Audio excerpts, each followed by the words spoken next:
Hi friends, ಎಲ್ರಿಗೂ ನಮಸ್ಕಾರ. T M learning centre YouTube ಚಾನಲ್ಗೆ ನಿಮ್ಮೆಲ್ಲರಿಗೂ ಮತ್ತೊಮ್ಮೆ ಸ್ವಾಗತವನ್ನು ಕೋರ್ತಾ ಇದ್ದೀನಿ. ಇದು ಮ್ಯಾಥಮೆಟಿಕ್ಸ್ ಕ್ಲಾಸ್ನಲ್ಲಿ ಕ್ಲಾಸ್ ನಂಬರ್ 4. ಅಂದರೆ ನೀವು ಬಹಳಷ್ಟು ಜನ ನನಗೆ ಕಮೆಂಟನ್ನು ಮಾಡ್ತಾ ಇದ್ರಿ, CTET ಅಥವಾ TET, GPSTR ಅಥವಾ ಹೈಸ್ಕೂಲ್ ಶಿಕ್ಷಕರ ನೇಮಕಾತಿ ಪರೀಕ್ಷೆಗೆ ಗಣಿತ ತರಗತಿಗಳನ್ನು ಮಾಡ್ತಾ ಇದ್ದೀರಾ sir.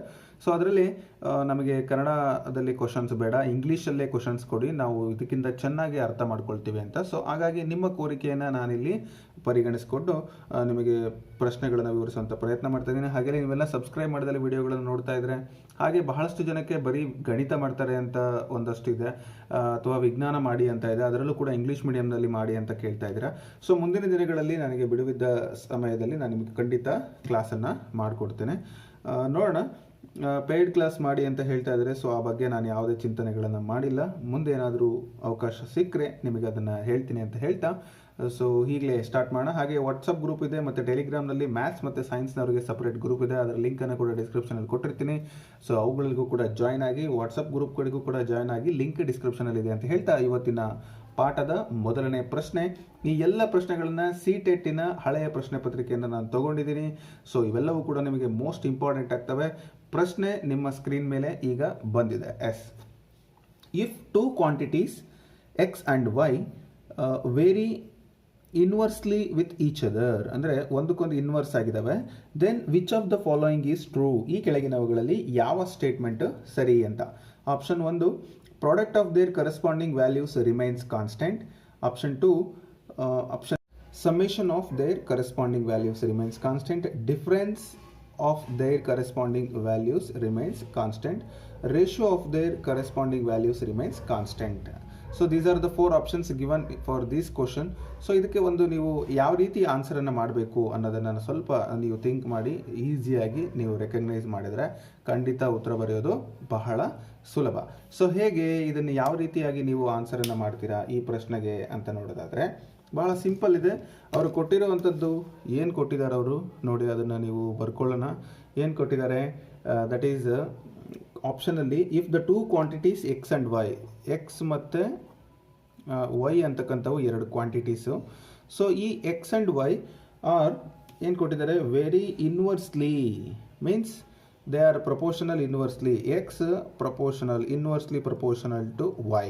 Okay, so that means ಇದರ ಅರ್ಥ ಏನಪ್ಪ ಅಂತಂದರೆ, ಈಗ ನಾನು ಇನ್ವರ್ಸನ್ನು ತೆಗಿಲಿಕ್ಕೋಸ್ಕರ ಇದನ್ನು ಏನು ಮಾಡ್ತಾ ಇದ್ದೀನಿ, X is equal to K/Y ಅಂತ ಒಂದು ಕಾನ್ಸ್ಟೆಂಟ್ ಬಂತು. ಸೊ ನಾನು ಇದನ್ನು ಕ್ರಾಸ್ ಮಲ್ಟಿಪ್ಲೈ ಮಾಡಿದರೆ ಏನಾಯಿತು, so K is equal to X into Y ಅಂತ ಆಯಿತು. ಅಂದರೆ ಕಾನ್ಸ್ಟೆಂಟ್, ಈ ಎರಡೂ ಸಂಖ್ಯೆಗಳ ಒಂದು ಗುಣಲಬ್ಧ ಏನಾಯಿತು, ಕಾನ್ಸ್ಟೆಂಟ್ ಆಯಿತು. ಸೊ ಇದು ನಮಗೆ ಬಂದಿರತಕ್ಕಂತಹ ಒಂದು ಆನ್ಸರ್. ಸೊ ಇದು ನಿಮ್ಗೆ ಅರ್ಥ ಆಗಿದೆ ಅನ್ಕೊತೀನಿ. ಇನ್ವರ್ಸ್ಲಿ ಪ್ರಪೋರ್ಷನಲ್ ಆದರೆ ಏನಾಗುತ್ತೆ ಅಂತ, the product of their corresponding values, ಇವೆರಡನ್ನು ಪ್ರಾಡಕ್ಟ್ ಮಾಡಿದ್ರೆ ಏನು ಬರುತ್ತೆ, constant. So K is nothing but A constant. ನಾವು ಪ್ರಪೋರ್ಷನಲ್ ತೆಗಿಲಿಕ್ಕೆ ಕಾನ್ಸ್ಟೆಂಟನ್ನು ಹಾಕ್ತೀವಿ.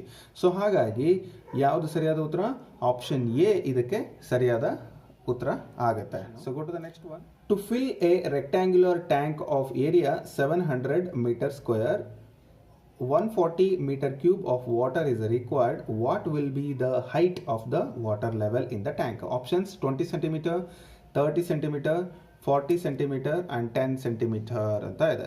ಸೊ ಹಾಗಾದರೆ ಇದು ಏನಿದೆ, ಏನು ಕೊಟ್ಟಿದ್ದಾರೆ ಅವರು, ರೆಕ್ಟ್ಯಾಂಗ್ಯುಲರ್ ಟ್ಯಾಂಕ್ ಕೊಟ್ಟಿದ್ದಾರೆ. ಒಂದು ರೆಕ್ಟ್ಯಾಂಗ್ಯುಲರ್ ಟ್ಯಾಂಕ್ ಇದೆ. ಸೊ ನೀವು ಅದು ಟ್ಯಾಂಕ್ ಬಗ್ಗೆ ನಿಮಗೆ ಐಡಿಯಾ ಬರಲಿ.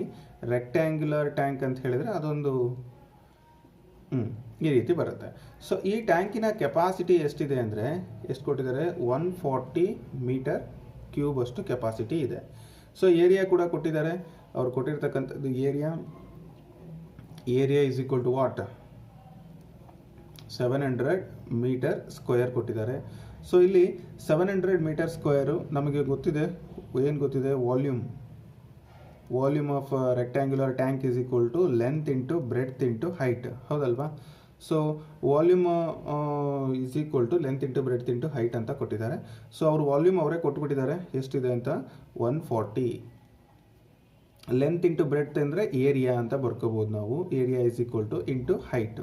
ಸೊ 140 ಹಾಗೇ ಇರಲಿ, ಏರಿಯಾನ ನಾನು 700 ಅಂತ ಬರ್ಕೊಳ್ತೀನಿ, ಇಂಟು H ಹಾಗೇ ಇರುತ್ತೆ. ಓಕೆನಾ? ಸೊ ಮತ್ತು ನೆಕ್ಸ್ಟ್ ಸ್ಟೆಪ್ಪಲ್ಲಿ ನನಗೆ H ಮಾತ್ರ ಬೇಕು, 140 ಡಿವೈಡೆಡ್ ಬೈ 700 ಅಂತ ಆಗುತ್ತೆ. ಸೊ ಇಲ್ಲಿ ನೀವು ನೆನಪಿಟ್ಕೊಳ್ಳಿ, ಆಪ್ಷನ್ಸಲ್ಲಿ ಎಲ್ಲ ಏನಿದೆ ಅಂತ ಹೇಳಿದ್ರೆ 20 ಸೆಂಟಿಮೀಟರ್, 30 ಸೆಂಟಿಮೀಟರ್, 40 ಸೆಂಟಿಮೀಟರ್ ಅಂತ ಇದೆ. ಬಟ್ ಅಲ್ಲಿರೋದು ಮೀಟರ್ ಕ್ಯೂಬಲ್ಲಿದೆ ನೋಡಿ. 140 ಮೀಟರ್ ಕ್ಯೂಬು, ಇದು 700 ಮೀಟರ್ ಕ್ಯೂಬ್, ಮೀಟರ್ ಸ್ಕ್ವೇರಲ್ಲಿದೆ. ಹಾಗಾಗಿ ಮೀಟರನ್ನು ನಾನು ಸೆಂಟಿಮೀಟರ್ಗೆ ಕನ್ವರ್ಟ್ ಮಾಡ್ಕೊಳ್ಳೋಕ್ಕೆ ಇಂಟು 100 ಮಾಡ್ತೀನಿ. ಓಕೆನಾ? Metre get converted into centimetre. 0 zeros ಏನಾಗುತ್ತೆ? Cancel. 7 1s 7 2s 0. So H is equal to 20 centimetre. ಹೌದಲ್ಲ? ನೋಡಿ ಎಷ್ಟು ಈಸಿಯಾಗಿ ಬಂತು. ಸೊ ಈ ಥರ ನೀವು ಏನಾದರೂ ಕನ್ವರ್ಷನ್ ಮಾಡಲಿಲ್ಲ ಅಂದರೆ ಸೊ ನಮ್ಮ ಆನ್ಸರ್ ರಾಂಗ್ ಇರ್ಬೋದೇನೋ, ಈ ರೀತಿ ಎಲ್ಲ ನಿಮಗೆ ಮನಸ್ಸಲ್ಲಿ ಒಂದು ಭಾವನೆಗಳು ಬರುತ್ತೆ. ಹಾಗಾಗಿ ಯಾವುದೇ ಥರ ನೆಗೆಟಿವ್ ಥಿಂಕಿಂಗ್ ಬೇಡ. ಸೊ ಸರಿಯಾದ ಉತ್ತರ ಏನಪ್ಪ ಅಂತ ಹೇಳಿದ್ರೆ 20 centimetre, that is in your option A. Clear ಆಯ್ತಲ್ಲ? ಸೊ ಇಷ್ಟು ಈಸಿಯಾಗಿ ನೀವು ಬಿಡಿಸ್ಬೋದು. ಇದು CTET 2 ಹಳೆಯ ಪ್ರಶ್ನೆ ಪತ್ರಿಕೆಯಿಂದ ನಾನು ಈ ಒಂದು ಕ್ವಶನ್ಸನ್ನು ತೊಗೊಂಡು ಬಂದಿದ್ದೀನಿ ಸ್ನೇಹಿತರೆ. ಸೊ ಮುಂದಿನ ಪ್ರಶ್ನೆ ನಿಮ್ಮ ಸ್ಕ್ರೀನ್ ಮೇಲೆ ಈಗ ಬಂದಿದೆ. In a meeting of the members var female, what percentage of the members was this ಅಂತ ಕೇಳಿದ್ದಾರೆ. ಸೊ ಇಲ್ಲಿ ಸಿಂಪಲ್ ಆದ ಪ್ರಶ್ನೆ ಇದು. ಆಪ್ಷನ್ಸ್ ನೋಡಿ, 24%, 16%, 4%, 40%. ಸೊ ಇರಲಿ, ಈ ಒಂದು ಪ್ರಶ್ನೆಗೆ ಉತ್ತರವನ್ನು ನೀವು ಬರೀಬೇಕಾದ್ರೆ ನೀವು ಆಲ್ರೆಡಿ ಗೆಸ್ ಮಾಡಿದಿರಿ ಮತ್ತು ನನ್ನ ಜೊತೆಗೆ ಮಾಡಿದಿರಿ. ಸಾಕಷ್ಟು ಜನ ನನಗೆ ಕಮೆಂಟನ್ನು ಮಾಡಿದಾಗ, ಸರ್ ನಿಮ್ಮೊಟ್ಟಿಗೆ ನಾವು ಮಾಡ್ತೀವಿ, ಆದರೆ ಸ್ವಲ್ಪ ಅದರಲ್ಲಿ ಒಂದಷ್ಟು ಮಿಸ್ ಆಗುತ್ತೆ. ಎಲ್ಲ ಲೆಕ್ಕಗಳೆಲ್ಲ ಒಂದೊಂದೇ ಮಾರ್ಕ್ಸಲ್ಲಿ ನಾವು ಹುದ್ದೆಯನ್ನು ಕಳ್ಕೊಂಡಿದ್ದೀವಿ, ಎರಡೆರಡೇ ಮಾರ್ಕ್ಸಲ್ಲಿ ನಮ್ಗೆ ಜಾಬ್ ಹೋಗಿದೆ, ಈ ಥರ ಎಲ್ಲ ನನಗೆ ಹೇಳಿದಾಗ ತುಂಬ ಬೇಜಾರಾಗುತ್ತೆ. ಸೊ ಇರಲಿ, ಈ ಸಲ ಮಾತ್ರ ನೀವು ಚೆನ್ನಾಗಿ ಪರೀಕ್ಷೆಯನ್ನು ಅಟೆಂಡ್ ಮಾಡಿ ತುಂಬ ಉತ್ತಮವಾದ ಅಂಕಗಳನ್ನು ತಗೊಂಡು ಫಸ್ಟ್ ಮೆರಿಟ್ ಲಿಸ್ಟಲ್ಲಿ ನೀವು ಸೆಲೆಕ್ಷನ್ ಆಗಲಿ ಅನ್ನೋದು ನನ್ನ ಭಾವನೆ, ನನ್ನ ಆಶಯ ಕೂಡ. ಈಗಿಲ್ಲಿ ಇರುವಂಥ ಪ್ರಶ್ನೆ ತುಂಬ ಸಿಂಪಲ್ ಆಗಿದೆ. ಸೊ ಏನು ಕೊಟ್ಟಿದ್ದಾರೆ ಅವರು? ಹೌ ಮೆನಿ ಪರ್ಸೆಂಟೇಜಸ್ ನೋಡಿ, ಫೀಮೇಲ್ ಎಷ್ಟು ಜನ ಇದ್ದಾರೆ, ಹೌದಲ್ಲ? ಏನು ಕೇಳಿದ್ದಾರೆ ಅವರು ನಿಮಗೆ? ಫೀಮೇಲ್ ಬಗ್ಗೆ ಕೇಳಿದ್ದಾರೆ. ಅಂದರೆ ಹೆಣ್ಮಕ್ಳು ಎಷ್ಟು ಜನ ಇದ್ದಾರೆ, ಹೌದಲ್ಲ? Is equal to 4/25. ಅಂದರೆ 25 ಜನದಲ್ಲಿ 4 ಜನ ಫೀಮೇಲ್ ಇದ್ದಾರೆ. ಅವ್ರದ್ದು ಪರ್ಸೆಂಟೇಜನ್ನು ಕೇಳಿದ್ದಾರೆ. What percentage of the members was this? So ನಾವು ಏನಿದೆ ಇಲ್ಲಿ ಕೊಟ್ಟಿರ್ತಕ್ಕಂಥ ಸಂಖ್ಯೆ ಏನಿದು? ಫ್ರ್ಯಾಕ್ಷನ್ ಮೀನ್ಸ್ ನ್ಯೂಮರೇಟರ್ ಮತ್ತು ಡಿನಾಮಿನೇಟರಲ್ಲಿ ಇದ್ದಾಗ, ಸೊ ಇದಕ್ಕೆ ನಾವು ಇಂಟು 100 ಮಾಡಿದರೆ 25ಕ್ಕೆ 4 ಆದರೆ 100ಕ್ಕೆ ಎಷ್ಟು ಅಂತ? 25 1 25 4 4 16%. ಸೊ ಇದು ನಿಮ್ಮ ಆಪ್ಷನ್ ಬಿ ನಲ್ಲಿದೆ. ಹಾಗಾಗಿ ಸರಿಯಾದ ಉತ್ತರ 16%. ಕ್ಲಿಯರ್ ಆಯ್ತಲ್ಲ? ಅಕಸ್ಮಾತ್ ಅವ್ರೇನ ಮೇಲ್ ಪರ್ಸೆಂಟೇಜ್ ಎಷ್ಟು ಅಂತ ಕೇಳಿದಿದ್ರೆ ಏನಂತ ಮಾಡ್ತಾ ಇದ್ರಿ ನೀವು? ಇದು ಫೀಮೇಲ್ ಆಯಿತು, ಮೇಲ್ ಬೇಕಪ್ಪ ಅಂತ ಹೇಳಿದ್ರೆ ನೀವು ಕಂಡುಹಿಡಿಯೋದಕ್ಕೆ ಇದು ಕೊಟ್ಟಿಲ್ಲ, ಬಟ್ ನಾನು ನಿಮಗೆ ಹೇಳ್ತಾ ಇದ್ದೀನಿ. 25ಅಲ್ಲಿ 4 ಫೀಮೇಲ್ ಅಂತಂದರೆ ಇನ್ನು ಉಳಿದಿದ್ದು 21/25 into 100. So this 25 4s 4 multiply ಮಾಡಿ 4 1 4 4 2 8 84% ಮೇಲ್ದಾಯಿತು. ಅಥವಾ ನೀವು 100ಅಲ್ಲಿ 16 ಕಳೆದ್ರೆ 84 ಬರುತ್ತೆ. ಸೊ ಎರಡು ಕೂಡಿದ್ರೆ 100 ಆಗುತ್ತೆ. ಕ್ಲಿಯರ್ ಆಯ್ತಲ್ಲ? ಸೊ ಈ ರೀತಿಯಾಗಿ ಕೂಡ ನೀವು ಪರೀಕ್ಷೆಯಲ್ಲಿ ಯಾವುದೇ ಪ್ರಶ್ನೆ ಬಂದರೂ ಕೂಡ ಅಟೆಂಡ್ ಮಾಡಲಿಕ್ಕೆ ಈಸಿಯಾಗಿ ಬರುತ್ತೆ. ನೋಡಿ, CTET ಎಲ್ಲ ತುಂಬ ಟಫ್ ಇರುತ್ತೆ ಅಂತ ಹೇಳ್ತಾ ಇದ್ರಿ. ಎಷ್ಟು ಈಸಿ ಇದೆ ನೋಡಿ. ನಮ್ಮ ರಾಘವೇಂದ್ರ ಸರ್ ಅವರು ಕಳೆದ ಒಂದು ವಿಡಿಯೋಗಳಲ್ಲಿ ಹೇಳಿದ್ರಲ್ಲ, ಹಾಗೆಯೇ ತುಂಬ ಈಸಿಯಾಗಿ ನೀವು ಪ್ರಶ್ನೆಗಳನ್ನು ಅಟೆಂಡ್ ಮಾಡ್ಬೋದು. ಸೊ ಯಾಕೆ ತಡ, ಮುಂದಿನ ಪ್ರಶ್ನೆಗೆ ಈಗ ಹೋಗೋಣ. ಮುಂದಿನ ಪ್ರಶ್ನೆ ನಿಮ್ಮ ಸ್ಕ್ರೀನ್ ಮೇಲೆ ಇದೀಗ ಬಂದಿದೆ. A shop reduces its prices by 10%. What is the new price of an item which was previously sold for Rs 500? Options: 550 rupees, 450 rupees, 400 rupees, 510 rupees. So ಈ ಲೆಕ್ಕನ ನೀವು ಹೇಗೆ ಮಾಡ್ತೀರಾ? ತುಂಬ ಸಿಂಪಲ್ ಆಗಿ ಈ ಲೆಕ್ಕವನ್ನು ನೀವು ಬಿಡಿಸ್ಬೋದು ಸ್ನೇಹಿತರೆ. ಈಗ ಆಲ್ರೆಡಿ ನೀವು ಇದು ಒಂದು ಸೋಡಿ ಅನ್ನೋ ಒಂದು ಪಾಠದಲ್ಲಿ ಕೇಳಿರ್ತೀರಾ, ಅಥವಾ ಡಿಸ್ಕೌಂಟ್ ಅಂತ ಕೇಳಿರ್ತೀರಾ. ಸೊ ಅದಕ್ಕೆ ಸಂಬಂಧಪಟ್ಟಂತೆ ಈ ಒಂದು ಲೆಕ್ಕ ಇದೆ. ಸೊ ಪ್ರೀವಿಯಸ್ಲಿ ಅವರು ಎಷ್ಟಕ್ಕೆ ಮಾರಾಟ ಮಾಡ್ತಾ ಇದ್ರು ಅಂದರೆ, ಕಾಸ್ಟ್ ಪ್ರೈಸ್ ಬಂದು 500 CP ಅಂತ ನಾವು ಕರಿತೀವಿ, ಹೌದಲ್ವಾ? ಸೊ ಡಿಸ್ಕೌಂಟ್ ಎಷ್ಟಿದೆ ಅಂತ ಹೇಳಿದ್ರೆ 10% ಇದೆ. So discount 10%. ಸೊ 500ಗೆ 10% ಅಂದರೆ ಎಷ್ಟು ಡಿಸ್ಕೌಂಟ್ ಆಗುತ್ತೆ? ಸೊ ಈ 2 zeros cancel, 5 10s 50 rupees discount ಆಗುತ್ತೆ. ಸೊ 50 ರೂಪಾಯಿನ ಅವರು ಮೊದಲು ಮಾರ್ತಾ ಇದ್ರು, ಆದರೆ 500 ರೂಪಾಯಲ್ಲಿ ಮಾರ್ತಾ ಇದ್ರು. ಸೊ 50 ರೂಪಾಯಿ ಡಿಸ್ಕೌಂಟ್ ಹೋದರೆ ಇದು ಕಾಸ್ಟ್ ಪ್ರೈಸು, ಇದು ಡಿಸ್ಕೌಂಟು ಮೈನಸ್ ಮಾಡಿ ಎಷ್ಟಾಗುತ್ತೆ? 450 ಆಗುತ್ತೆ, ಅಂದರೆ 450 ರೂಪಾಯಿ ಆಗುತ್ತೆ. ಸೊ 450 ಅನ್ನೋದು ಆಪ್ಷನ್ ಬಿ ನಲ್ಲಿದೆ. ಸೊ ಅದೇ ಇದಕ್ಕೆ ಸರಿಯಾದ ಉತ್ತರ. ಎಷ್ಟು ಸಿಂಪಲ್ ಅಲ್ವಾ? ಸೊ ಇಷ್ಟು ಸಿಂಪಲ್ ಲೆಕ್ಕಗಳು ನಿಮಗೆ ಪರೀಕ್ಷೆ ಸಂದರ್ಭದಲ್ಲಿ ಹೊಳೆಯೋದಿಲ್ಲ, ಬಟ್ ಆದರೂ ಕೂಡ ನಿಮಗೆ ಗೊತ್ತಿರಲಿ, ಇಷ್ಟು ಸಿಂಪಲ್ ಆಗಿ ನೀವು CTET ಎಕ್ಸಾಮ್ನಲ್ಲಿ ನೀವು ಈ ಥರ ಕ್ವಶನನ್ನು ಎಕ್ಸ್ಪೆಕ್ಟ್ ಮಾಡ್ಬೋದು ಅನ್ನೋದು ನಿಮಗೆ ಗೊತ್ತಿರಲಿ ಸ್ನೇಹಿತರೆ. ಅದಕ್ಕಾಗಿ ನಾನು ಈ ಕ್ವಶನನ್ನು ನಿಮಗೆ ತೊಗೊಂಡು ಬಂದಿದ್ದೀನಿ. ಸೊ ಹಾಗೆ ಮುಂದಿನ ಪ್ರಶ್ನೆ ಮತ್ತೆ ನಿಮ್ಮ ಸ್ಕ್ರೀನ್ ಮೇಲೆ ಬಂದಿದೆ ನೋಡಿ. ಸೊ ಈ ಪ್ರಶ್ನೆ ಏನು ಹೇಳ್ತಾ ಇದೆ? The given below is the data set of temperatures in degree centigrade. So degree centigrade ಅಲ್ಲಿದೆ -6, -8, -2, 3, 2, 0, 5, 4, 8. What is the range of the data? So data handling sir, ನಾವೇನು ಸರ್ ನಿಮಗೆ ಎಲ್ಲ ಕ್ವಶನ್ಸು ಚಾಪ್ಟರ್ ವೈಸ್ ಕ್ಲಾಸಸ್ ಮಾಡಿ ಅಂತ ಹೇಳಿದ್ವಿ, but ನೀವು ನೋಡಿದರೆ ಇವತ್ತು ಮತ್ತೆ ಮಿಕ್ಸ್ ಮಾಡ್ತಾ ಇದ್ದೀರಾ, ನಮಗೆ ಒಂದೇ ಥರ ಕ್ಲೀನಾಗಿ ಅರ್ಥ ಆಗಲ್ಲ ಅಂತ. ಸೊ ಪರೀಕ್ಷೆಯಿಂದ ಕಾಲ ಆಗಿಲ್ಲ, ನೀವು ಅದ್ರ ಬಗ್ಗೆ ಯಾವುದೇ ಚಿಂತೆಗಳನ್ನು ಮಾಡಬೇಡಿ. ಪರೀಕ್ಷೆ ಕಾಲ ಆಗಲಿ, ನೋಟಿಫಿಕೇಷನ್ ಅಂತ ಬರಲಿ, ಆಗ ನಾನು ನಿಮಗಾಗಿ ಒಂದಷ್ಟು ಸಮಯವನ್ನು ತೆಗೆದಿಡ್ತೀನಿ ಅಂತ ಹೇಳ್ತಾ ಈ ಪ್ರಶ್ನೆಗಳನ್ನು ಈಗ ಬಿಡಿಸೋದ್ರ ಮುಖಾಂತರ ನಿಮಗೊಂದಷ್ಟು ಕ್ಯೂರಿಯಾಸಿಟಿ ಬರಲಿ ಅನ್ನೋದು ನನ್ನ ಒಂದು ಅಭಿಲಾಷೆ. ಪ್ರಶ್ನೆಗೆ ಉತ್ತರನ ನೋಡೋಣ. ಸೊ ಏನೇನು ಕೊಟ್ಟಿದ್ದಾರೆ ಅವರು? ಕೊಟ್ಟಿರೋ ವ್ಯಾಲ್ಯೂಸನ್ನು ನಾವಿಲ್ಲಿ ಬರ್ಕೊಳ್ಳೋಕೆ ಟ್ರೈ ಮಾಡಿದ್ರೆ ಏನು ಕೊಟ್ಟಿದ್ದಾರೆ?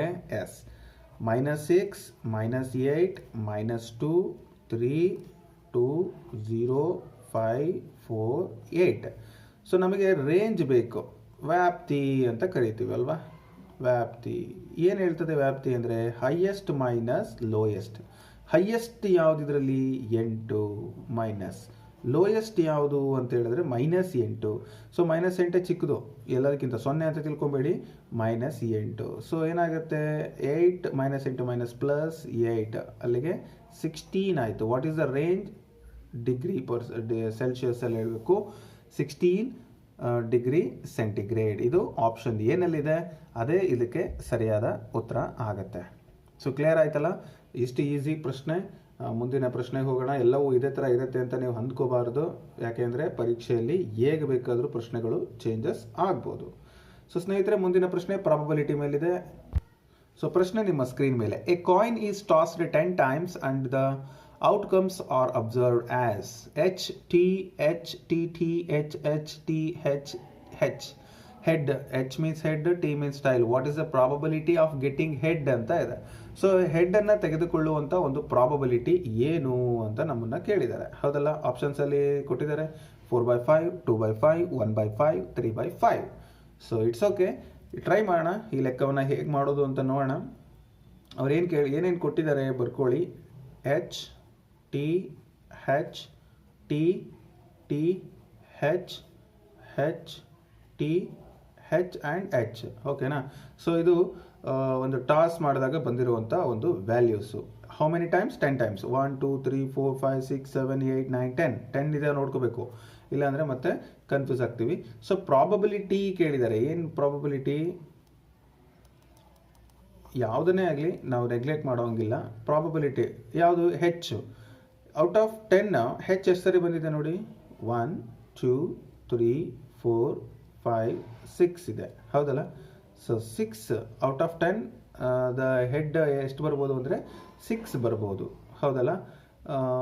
ಹಾಗಾಗಿ ಇದನ್ನು ಮತ್ತೆ ನಾವು ಇದನ್ನು ಫರ್ದರ್ ಕ್ಯಾನ್ಸಲ್ ಮಾಡಿದರೆ 2 3s 2 5s ಮೀನ್ಸ್ 3/5 ಆಗುತ್ತೆ. ಸೊ ಇದು ಆನ್ಸರ್ ಎಷ್ಟರಲ್ಲಿದೆ? ಡಿ ಆಪ್ಷನಲ್ಲಿದೆ. ಅಕಸ್ಮಾತ್ ನಿಮಗೇನಾದರೂ ಇದು ಓಕೆ ಆಪ್ಷನ್ ಡಿ ಸರಿ, ಟೈಲ್ ಬಗ್ಗೆ ಕೇಳಿದರೆ ಏನಂತೀರ? 4 ಬರುತ್ತೆ. Out of 10 tail probability of T ತಗೊಂಡ್ರೆ ಏನು ಬರುತ್ತೆ ನೋಡಿ? 2 2s 2 5s ಅಂದರೆ 2/5 ಬರುತ್ತೆ. ದಟ್ ಈಸ್ ಆಪ್ಷನ್ ಬಿ ನಲ್ಲಿದೆ. ಸೊ ಇದಕ್ಕೆ ಸರಿಯಾದ ಉತ್ತರ 3/5, that is option D correct ಉತ್ತರ. ಬಟ್ ಎಲ್ಲವೂ ನೀವು ಕಲ್ತಿರ್ಬೇಕಲ್ವಾ? ಸೊ ಪ್ರಾಬಬಿಲಿಟಿ ಅಂದರೆ ಇಷ್ಟೇ, ಮತ್ತೇನು ಇಲ್ಲ. ಮುಂದಿನ ಪ್ರಶ್ನೆಗೆ ಹೋಗೋಣ. ಸರಿ, ಮತ್ತೊಂದು ಪ್ರಶ್ನೆ ಈ ಥರ ಇದೆ. Which one of the following 3D shapes does not have A vertex? So ಇದಕ್ಕೆ ಟೈಮ್ ವೇಸ್ಟ್ ಮಾಡೋದೇ ಇಲ್ಲ ನಾನು ನಿಮಗೆ. ಇವುಗಳಲ್ಲಿ ಯಾವುದಕ್ಕೆ ಶೃಂಗಬಿಂದು ಇರೋದಿಲ್ಲ? ಪ್ರಿಸಮ್ಗೆ ಖಂಡಿತ ಶೃಂಗಬಿಂದು ಇರುತ್ತೆ, ಕೋನ್ಗೆ ಖಂಡಿತ ಇರುತ್ತೆ, ಒಂದಾದರೂ ಇರುತ್ತೆ. ಸೊ ನೋಡಿದ್ರಲ್ಲ ಕೋನು, ಸೊ ಇಲ್ಲಿ ಶೃಂಗಬಿಂದುವನ್ನು ನಾವು ನೋಡ್ತೇವೆ, ಹೌದಲ್ಲ? ಇನ್ನು ಸ್ಪಿಯರ್ ಅಂದರೆ ಗೋಳ ಅಂತ ನಾವು ಕರಿತೀವಿ. ಈ ಗೋಳಕ್ಕೆ ಯಾವುದೇ ವರ್ಟೆಕ್ಸ್ ಇಲ್ಲ. ಸೊ ಹಾಗಾಗಿ ಆಪ್ಷನ್ ಸಿನೇ ಇದಕ್ಕೆ ಸರಿಯಾದ ಉತ್ತರ ಆಗುತ್ತೆ. ಪಿರಮಿಡ್ಗೆ ಕೂಡ ಒಂದು ವರ್ಟೆಕ್ಸ್ ಇರುತ್ತೆ. ಸೊ ಹಾಗಾಗಿ ಗೋಳ ಅಂತಕ್ಕಂಥದ್ದು ಅಥವಾ spear is the right answer for this question. So ಮುಂದಿನ ಪ್ರಶ್ನೆ ಸ್ಕ್ರೀನ್ ಮೇಲೆ, if 5/7 whole to the power of 4 into 5/7 whole to the power of -3 is equal to 5/7 whole to the power of 5x minus 2, then x is, ಇಲ್ಲಿ ಕೊಟ್ಟಿರುವಂಥ equations ಅಲ್ಲಿ ಈ ಒಂದು X value ಏನು ಅಂತ 2/5, 3/5, 4/5, 1/5 ಅಂತ ಕೊಟ್ಟಿದ್ದಾರೆ. ಸೊ ಏನು ಕೊಟ್ಟಿದ್ದಾರೆ ಅದನ್ನು ಬರ್ಕೊಳ್ಳೋಣ, ಟೈಮ್ ವೇಸ್ಟ್ ಮಾಡೋದು ಬೇಡ. ಇಂಥ ಪ್ರಶ್ನೆಗಳನ್ನು ನೀವು ಈಸಿಯಾಗಿ ಪಟಾಫಟ್ ಅಂತ ಸಾಲ್ವ್ ಮಾಡಬೇಕು. 5/7 into 5/7 whole to the power of 7 multiplied by 5/7 whole to the power of -3, that is equal to 5/7 whole to the power of 5x minus 2. Clear? So ಇಲ್ಲಿ ಎಕ್ಸ್ ವ್ಯಾಲ್ಯೂ ಬೇಕು ಅಂದರೆ ನೋಡಿ, ಇವೆರಡು ಇದು 5/7 ಎರಡು ಕಡೆ ಇರೋದ್ರಿಂದ ಸೊ ಎ ಅಂತ ತಗೊಂಡ್ರೆ a to the power of n into a to the power of m ಇದ್ದರೆ ಘಾತಾಂಕಗಳ ನಿಯಮ ಪ್ರಕಾರ a to the power of m plus n ಅಂತ ಆಗುತ್ತೆ. ಸೊ ಪ್ಲಸ್ ಆಫ್ ಮೈನಸ್ ಇರೋದ್ರಿಂದ ಪ್ಲಸ್ ಆಫ್ ಮೈನಸ್ ಬರೆದಿದ್ದೀನಿ. 5/7 whole to the power of 5x minus 2 ಆಗೇ ಇರುತ್ತೆ. ಇಲ್ಲಿ ಎರಡು ಬೇಸ್ ಸೇಮ್ ಇದ್ದಾಗ ಅವುಗಳ ಎಕ್ಸ್ಪೋನೆಂಟನ್ನು ನಾವು ಈಕ್ವೇಟ್ ಮಾಡ್ಕೋಬಹುದು. ಅಂದರೆ 4ರಲ್ಲಿ 3 ಆದರೆ 1 is equal to 5x minus 2. ನನಗೆ 5x ಮಾತ್ರ ಇಟ್ಕೊಳ್ತೀನಿ, -2 ಆ ಕಡೆ ಕಳಿಸಿದರೆ 1 + 2 ಆಗುತ್ತೆ, ದಟ್ ಈಸ್ 3. ಮೀನ್ಸ್ ನನಗೆ x ಮಾತ್ರ ಬೇಕು, ಇಲ್ಲಿ 5x ಇತ್ತು, ಸೊ 3/5 ಆಯಿತು. Okay, so this is the right answer for the question. Means 3/5 ಅನ್ನೋದು ಆಪ್ಷನ್ ಬಿ ನಲ್ಲಿ ನಾವು ನೋಡ್ತಾ ಇದ್ದೀವಿ. ಕ್ಲಿಯರ್ ಆಯ್ತಲ್ಲ ಸ್ನೇಹಿತರೆ? ಇಷ್ಟೇ, ಭಾಳ ಸಿಂಪಲ್ ಆಗಿ ನೀವು ಲೆಕ್ಕವನ್ನು ಮಾಡ್ಬೋದು. ಒಂದೊಂದು ನಿಮಿಷಕ್ಕೆ ಒಂದೊಂದು ಲೆಕ್ಕಗಳನ್ನು ನೀವು ಕಲಿಬೋದು.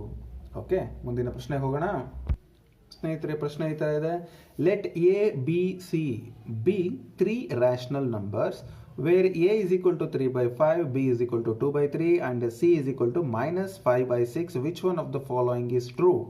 Options ಅನ್ನು ನೋಡಿ, a divided by b plus c is equal to b divided by a plus c, a plus b plus c is equal to c plus a plus b, a minus b minus c is equal to c minus of a minus b. ಈ ಥರ ಎಲ್ಲ options ಇದಾವೆ, ಇರಲಿ, what ever it is. So ನಿಮಗೆ ಇಲ್ಲಿ ಯಾವ ರೀತಿ ಈ ಪ್ರಶ್ನೆಯನ್ನು ಸಾಲ್ವ್ ಮಾಡಬೇಕು ಅಂತ ನೋಡಿ. ಇಲ್ಲಿ ಏನು ಕೊಟ್ಟಿದ್ದಾರೆ, ವ್ಯಾಲ್ಯೂ ಆಫ್ ಎ ಕೊಟ್ಟಿದ್ದಾರೆ 3/5. ಬಹಳಷ್ಟು ಜನ ಇದಕ್ಕೆ ತುಂಬ ಟೈಮ್ ಪಾಸ್ ಮಾಡ್ತಾರೆ. ನಾನು ಒಂದೇ ಲೈನಲ್ಲಿ ನಿಮಗೆ ಆನ್ಸರ್ ತಿಳಿಸ್ಕೊಡ್ತೀನಿ. ಸೊ ಏನಿದೆ, ಸಿ ಈಸ್ ಈಕ್ವಲ್ ಟು -5/6, ಹೌದಲ್ಲ? ಸೊ ಇಷ್ಟು ವ್ಯಾಲ್ಯೂಸನ್ನು ನೀವು ಅದೆಲ್ಲ ಈ ಕ್ವಶನ್ಗೆ ಅಪ್ಲೈ ಮಾಡಿ ನೋಡೋ ಬದಲು ಒಂದು ತಿಳ್ಕೊಳ್ಳಿ. ನೋಡಿ, ಆಪ್ಷನ್ ಎನಲ್ಲಿ ಏನು ಕೊಟ್ಟಿದ್ದಾರಪ್ಪ ಅಂತಂದರೆ a divided by b plus c is equal to b divided by a plus c ಅಂತ ಇದೆ. ಸೊ ಡಿವೈಡೆಡ್ ಬೈ ಇದ್ದಾಗ ಅದು ಯಾವುದೇ ಕಾರಣಕ್ಕೂ ಅಸೋಸಿಯೇಟಿವ್ ಪ್ರಾಪರ್ಟಿಯನ್ನು ಫಾಲೋ ಮಾಡಲ್ಲ. ಕ್ಲಿಯರ್? ಹಾಗಾಗಿ ನೀವು ಯಾವ ವ್ಯಾಲ್ಯೂಸ್ ಹಾಕಿದ್ರು ಅಷ್ಟೇ. ಬಿ ನೋಡಿ, ಅಲ್ಲಿ a plus b plus c ಇದೆ, ಇನ್ನು c plus a plus b ಇದೆ. ಅಂದರೆ ಅರ್ಥ ಅಡಿಷನಲ್ಲಿ ಅಸೋಸಿಯೇಟಿವ್ ಪ್ರಾಪರ್ಟಿ ಹೋಲ್ಡ್ಸ್ ಗುಡ್ ಅಲ್ವಾ? ಸೊ ಹಾಗಾಗಿ ಯಾವುದೇ ವ್ಯಾಲ್ಯೂಸ್ ಹಾಕಿದರೂ ಕೂಡ ಅಲ್ಲಿ ನಿಮಗೆ ಸ್ಯಾಟಿಸ್ಫೈಡ್ ಆಗುತ್ತೆ. ಸೊ ಇವನ್ನೆಲ್ಲ ಹಾಕಿ ನೀವು ಅಪ್ಲೈ ಮಾಡುವಂಥ ಅವಶ್ಯಕತೆ ಖಂಡಿತ ಇಲ್ಲ. ಸೊ ಆಪ್ಷನ್ ಬಿನೇ ಇದಕ್ಕೆ ಸರಿಯಾದ ನೇರವಾದ ಉತ್ತರ. ಸ್ನೇಹಿತರೆ, ಗೊತ್ತಾಯ್ತಲ್ಲ?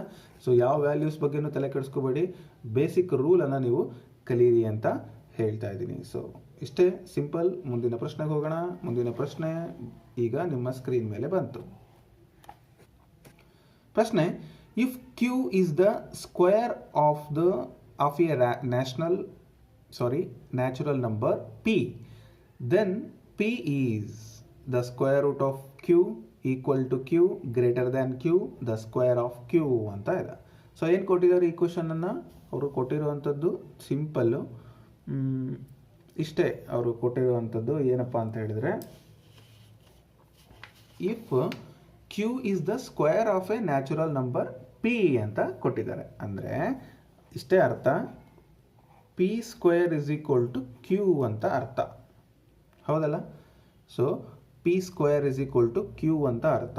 ಸೊ ನಾನು ಇದೇನು ಮಾಡ್ತೀನಿ, p ಮಾತ್ರ ಇಟ್ಕೊಂಡು ಸ್ಕ್ವೇರ್ನ ಆ ಕಡೆ ಕಳಿಸಿದರೆ ಸ್ಕ್ವೇರ್ ರೂಟ್ ಆಗುತ್ತೆ, ಹೌದಲ್ಲ? ಅಂದರೆ ಇದನ್ನು ಓದಿ ಈಗ ಏನಂತ ಹೇಳ್ಬೋದು, the square root of q is p ಅಂತ ಹೇಳ್ಬೋದು. ಅಂದರೆ ಯಾವ ರೀತಿ ಇದನ್ನು ಹೇಳ್ತೀರಾ ನೋಡಿ, the square root of q is p ಅಂತ ಹೇಳ್ಬೋದು. ಹಾಗಾಗಿ then p is equal to ಅಂತ ಹೇಳಿದಾರಲ್ವಾ? ಸೊ ಆಪ್ಷನ್ ಎ ಇದಕ್ಕೆ ಸರಿಯಾದ ಉತ್ತರ ಆಗುತ್ತೆ. ತುಂಬ ಸಿಂಪಲ್ ರೀಡಿಂಗ್ ಟೆಕ್ನಿಕ್ ಅಷ್ಟೇ, ಮತ್ತೇನೂ ಇಲ್ಲ ಇದರಲ್ಲಿ. ಸೊ ಹಾಗಾಗಿ ಮುಂದಿನ ಪ್ರಶ್ನೆಗೆ ಹೋಗೋಣ ನೇರವಾಗಿ. ಪ್ರಶ್ನೆ ಬಂತು ನಿಮ್ಮ ಸ್ಕ್ರೀನ್ ಮೇಲೆ. The value of root of 91 plus root of 70 plus root of 121 is 10, 11, 12, 9. So ಎಲ್ಲರೂ ಕೂಡ ನನಗಿಂತ ಮುಂಚೆನೇ ಮಾಡ್ತಾ ಇದ್ದೀರಿ, ಕೆಲವರೆಲ್ಲ ವಿಡಿಯೋನ ಓಡಿಸಿ ನೋಡಿ ಮಾಡ್ತಾ ಇದ್ದೀರಿ. So what ever it is, so ನೀವು ಬೇಗ ಮಾಡಿದಷ್ಟು ನನಗೆ ಖುಷಿ. ಯಾಕೆಂದರೆ ನನ್ನ ಅಪೇಕ್ಷೆ ಕೂಡ ನೀವು ಕಲೀಲಿ ಅನ್ನೋದು ನನ್ನ ಆಸಕ್ತಿ. ಸೊ ಇಲ್ಲಿ ಪ್ರಶ್ನೆನ ಬರ್ಕೊಳ್ಳೋಣ ಒಂದು ಟೈಮ್. ಏನಿದೆ ನೋಡಿ, 91 ಪ್ಲಸ್ ರೂಟ್ ಆಫ್ 70, ಭಾಳಷ್ಟು ಜನಕ್ಕೆ ಉತ್ತರ ಬಂದಿದೆ 121, ಹೌದಲ್ವಾ? ಸೊ ಇದ್ರ ವ್ಯಾಲ್ಯೂ ಎಷ್ಟು ಅಂತ ಕೇಳಿದ್ದಾರೆ. ಇದನ್ನು ಹಾಗೇ ಬರ್ಕೊಳ್ಳೋಣ, 91 ಹಾಗೇ ಇರಲಿ ಪ್ಲಸ್ 70 ಕೂಡ ಹಾಗೇ ಇರಲಿ. ರೂಟ್ ಆಫ್ 121 ಅಂದರೆ 11 ಸ್ಕ್ವೇರ್ ಅಲ್ವಾ? ಸೊ ಹಾಗಾಗಿ ಅದು 11 ಆಗುತ್ತೆ. ಪ್ಲಸ್ 11 ಅಂತ ಬರೆದು ಒಂದೇ ಸ್ಕ್ವೇರನ್ನು ರೂಟನ್ನು ಬರೀತೀನಿ. ಕ್ಲಿಯರ್? ಸೊ 11 ಪ್ಲಸ್ 80, 11 ಪ್ಲಸ್ 70 ಏನಾಗುತ್ತೆ? 81 ಆಗುತ್ತೆ. 81 ಅಂದರೆ ನಿಮ್ಗೆ ಗೊತ್ತು 9 ಸ್ಕ್ವೇರ್. ಇರಲಿ, ಅದನ್ನು ಮಾಡೋಣ. 91 plus root of 81 that is equal to 91 plus 9 ಅಂತ ಆಗುತ್ತೆ. ಸೊ 9 9s 81 ಅಲ್ವಾ? ಸೊ ಅದು ನಿಮಗೆ ಭಾಳಷ್ಟು ಏನೋ ತಲೆ ತಿನ್ನಲ್ಲ ಅಂದ್ಕೊತೀನಿ, ಯಾಕೆಂದರೆ ತುಂಬ ಸಿಂಪಲ್ ಆಗಿದೆ. ಇವೆರಡನ್ನೂ ಕೂಡಿದರೆ 91 ಪ್ಲಸ್ 9 ಕೂಡಿದರೆ 100 ಆಗುತ್ತೆ. ಸೊ 10 ಸ್ಕ್ವೇರ್ ಅಲ್ವಾ? ಸೊ ದಟ್ ಈಸ್ 10 ಸ್ಕ್ವೇರ್, ಸ್ಕ್ವೇರ್ಗೂ ರೂಟ್ಗೂ ಕ್ಯಾನ್ಸಲ್ ಆಗುತ್ತೆ, ಆನ್ಸರ್ 10 ಬರುತ್ತೆ. ಸೊ ಈ 10 ಅನ್ನೋದು ಆಪ್ಷನ್ ಏನಲ್ಲಿ ಇದೆ, ಅದೇ ಸರಿಯಾದ ಉತ್ತರ. ನೋಡಿ, ಪ್ರಶ್ನೆ ನೋಡಿದ ತಕ್ಷಣ ಎಷ್ಟು ಕಾಂಪ್ಲಿಕೇಟೆಡ್ ಅನಿಸುತ್ತಲ್ಲ, ಎಷ್ಟು ಈಸಿ ಇದೆ ಅಂತ ನೀವೇ ಇಲ್ಲಿ ಅಬ್ಸರ್ವ್ ಮಾಡ್ಬೋದು. ಹಾಗೆ ಮುಂದಿನ ಪ್ರಶ್ನೆ ನೋಡೋಣ ಯಾವ ರೀತಿ ಇದೆ ಅಂತ. ಪ್ರಶ್ನೆ ನಿಮ್ಮ ಸ್ಕ್ರೀನ್ ಮೇಲೆ. In a park 784 plants are arranged so that number of plants in a row is same as the number of rows. Okay, ಅಂದರೆ ಎಷ್ಟು ರೋಸ್ ಅಲ್ಲಿದ್ದಾವೋ ಅಂದರೆ ಎಷ್ಟು ಲೈನ್ಗಳಿದಾವೆ ಅಂದರೆ ಸ್ಕ್ವೇರ್ ಪ್ರಕಾರ ಇದ್ದಾವೆ ಅಂತ ಅರ್ಥ. ಅಂದರೆ ಇಷ್ಟೇ ನೋಡಿ, ಸಿಂಪಲ್. ಈ ಥರ ಒಂದು ಸ್ಕ್ವೇರ್ ಇದೆ ಅಂದರೆ ಇಲ್ಲಿ ಎಷ್ಟಿದಾವೋ ಇಲ್ಲೂ ಅಷ್ಟೇ ಇದೆ. ಫಾರ್ ಎಕ್ಸಾಂಪಲ್ ಇದು ಎಕ್ಸ್ ಅಷ್ಟು ಲೈನ್ ಇದ್ದರೆ ಇಲ್ಲಿ ಕೂಡ ಎಕ್ಸ್ ಇದೆ ಅಂತ. ಸೊ ಇದ್ರದ್ದು ಎಕ್ಸ್ ಸ್ಕ್ವೇರ್ ಆಗುತ್ತೆ ಏರಿಯಾ, ಹೌದಲ್ಲ? ಸೊ ಹಾಗಾದರೆ X is equal to question mark, ಒಂದು ಲೈನಲ್ಲಿ ಎಷ್ಟು ಪ್ಲಾಂಟ್ಸ್ ಇದ್ದಾವೆ ಅಂತ ಅವ್ರು ಕೇಳಿದ್ದಾರೆ. ಅಂದರೆ ಅರ್ಥ ಅವ್ರು ಕೊಟ್ಟಿದ್ದಾರೆ X square is equal to what they are given 784 plants ಅಂತ ಕೊಟ್ಟಿದ್ದಾರೆ. We need X. So X is equal to 784 root of 784. ಈಗ 784ಗೆ ನೀವು ಸ್ಕ್ವೇರ್ ರೂಟನ್ನು ಕಂಡುಹಿಡಿದ್ರೆ ಅದೇ ಉತ್ತರ ಆಗುತ್ತೆ. ಸೊ ಆಪ್ಷನ್ಸಲ್ಲಿ 28, 38, 48, 18 ಅಂತ ಕೊಟ್ಟಿದ್ದಾರೆ. ಸೊ ನಾವೀಗೇನು ಮಾಡೋಣ, ತುಂಬ ಸಿಂಪಲ್ ಆಗಿ ಸ್ಕ್ವೇರ್ ರೂಟ್ ಕಂಡುಹಿಡೋಣ. 784, ಸೊ 2 ಗ್ರೂಪು, ಇಲ್ಲಿ 1 ಗ್ರೂಪು. ಸೊ ಸ್ಕ್ವೇರ್ ರೂಟನ್ನು ನಾನು ಮಾಡ್ತಾ ಇದ್ದೀನಿ, ಇದು ಡಿವೈಡೆಡ್ ಬೈ ಅಂದರೆ ಡಿವಿಷನ್ ಮೆಥಡಲ್ಲಿ 2 2s 4 ಆಗುತ್ತೆ. ಸೊ ಕಳೀರಿ 3, ಈ 2 ಆ್ಯಡ್ ಮಾಡಿದರೆ ಇದು 4 ಆಗುತ್ತೆ. ಇಲ್ಲಿ 84ಅನ್ನು ಡೌನ್ ಮಾಡ್ಕೊಳ್ಳಿ. ಇಲ್ಲಿ 4 ಇರೋದ್ರಿಂದ ನಾನು ಯಾವ್ಯಾವ ಸಂಖ್ಯೆ ತೊಗೊಳ್ಬೋದು ನೇರವಾಗಿ ಅಂತ ಹೇಳೋದಾದರೆ ನೋಡಿ, 2 2s 4, 2 ತೊಗೊಂಡ್ರೆ 40, 80 ಸಮಥಿಂಗ್ ಆಗುತ್ತೆ. 300 ಇರೋದ್ರಿಂದ ಬರಲ್ಲ. 2 2s ಬಿಟ್ಟರೆ ನೋಡಿ 8, 8 8s 64, ಅಲ್ಲಿ 4 ಬರುತ್ತೆ, ಹಾಗಾಗಿ 8 ತೊಗೊಳ್ತೀನಿ. ಇಲ್ಲೂ 8, ಇಲ್ಲೂ 8, 8 8s 64ಗೆ 4, 6 ಕ್ಯಾರಿ, 8 4s ಪ್ಲಸ್ 6 ಕೊಡಿದ್ರೆ 38, 30 ಅಲ್ಲಿಗೆ ನಿಮಗೆ 0 ಬಂತು. ಉತ್ತರ 28 ಬಂತು.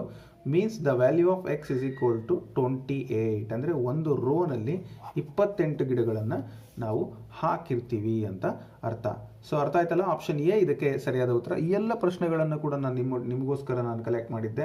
ಸಿಟೆಟ್ ಪರೀಕ್ಷೆಗಳಿಂದ ಈ ಪ್ರಶ್ನೆಗಳನ್ನು ತೊಗೊಂಡು ಬಂದಿದ್ದೀನಿ. ಸೊ ಈ ವಿಡಿಯೋ ನಿಮಗೆ ಇಷ್ಟ ಆಗಿದರೆ ಖಂಡಿತ ಲೈಕ್ ಮಾಡಿ. ನಿಮ್ಮ ಪ್ರೋತ್ಸಾಹ ನನ್ನ ಮುಂದಿನ ವಿಡಿಯೋಕ್ಕೆ ಖಂಡಿತ ಇನ್ಸ್ಪಿರೇಷನನ್ನು ಕೊಡುತ್ತೆ ಅಂತ ಹೇಳ್ತಾ ಮತ್ತೆ ಮುಂದಿನ ವಿಡಿಯೋದಲ್ಲಿ ಭೇಟಿ ಆಗ್ತೀನಿ. ಎಕ್ಸಾಮಿನೇಷನ್ ಕಾಲ ಆದಾಗ ಖಂಡಿತ ಸಿಲೆಬಸ್ ಪ್ರಕಾರ ನಾನು ತರಗತಿಗಳನ್ನು ಮಾಡಲಿಕ್ಕೆ ಟ್ರೈ ಮಾಡ್ತೀನಿ. Thank you so much. Bye.